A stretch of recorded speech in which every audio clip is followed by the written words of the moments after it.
The intention is sort of on an operational level is to really grow the office here in the African continent and to have more regional coverage and support of our ICCA members so that basically associations and members can actually utilize the ICCA database that we have and also interact at workshops, at supplier meetings, and be more engaging, because there's a lot of learning and sharing and skills transfer that ICCA members do. So we really, really want to encourage that.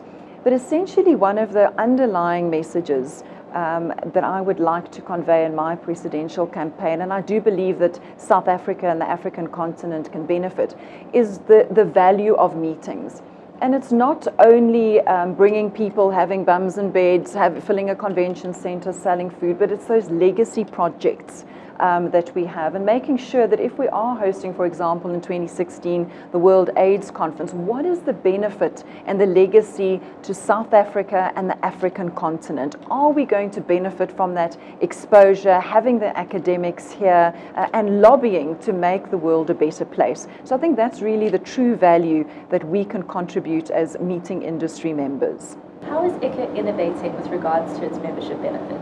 So one of the key benefits of being an ICCA member is the really powerful ICCA database that we've always had about associations that tells our members more about the rotation pattern and enables them to share information, to put bids together and host those events. But we have sort of accelerated that most recently, and at IMEX Frankfurt coming up in May, we're actually going to be launching how that database is really going to be improved and enhanced with really big data. So that's sort of the buzzword at the moment within the ICCA fraternity, is opening that up and actually finding stakeholders, ambassadors within different regions that can actually enable us and empower us to put better bids together and have more knowledge of these association meetings that are taking place around the world.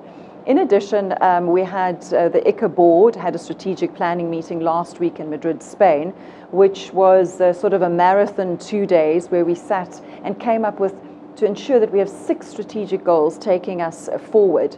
And one of the sort of things that we identified is how can we have a state-of-the-art conference, because that is our Congress and our AGM that takes place annually, that our members attend. How can we make that better, sexier, better education, return on investment? So a little bit of watch this space. We're really listening to our members and trying to improve what's currently on offer and how they can benefit more from their membership. In what areas does South Africa need to strengthen itself in order to climb the international ICCA rankings? So I think it's important to realize that not all the meetings can be considered in the ICCA rankings, and there are certain criteria that has to be abided by or compliant to be considered. For example, a meeting, if it's going to be in the ICCA rankings, to say that you had that number of meetings, needs to rotate within the global fraternity at least 3 years. So it can't just be that it's hosted in South Africa, for example, and Kenya. That will not be compliant. As an example, and also the number of delegates and where they come from, so that it's truly a global meeting. So the criteria is something that's really important, and I think if we are wanting to up our rankings, we have to share that we are hosting meetings. I think one of the challenges is that we're not always aware of these meetings taking place, and sometimes our members in the industry feel a little bit threatened and afraid to share this information, thinking that they're going to lose business or lose their clients. And in a sense, that's counterproductive. So we really need members and non-members to actually provide this information to ICCA head office and to tell us, look, hey, we're hosting this meeting, and increase the number of meetings, because that'll definitely increase our rankings. And clients look at that, and I think it will then be beneficial to everyone. And I think we really need to make a big move to try and do that.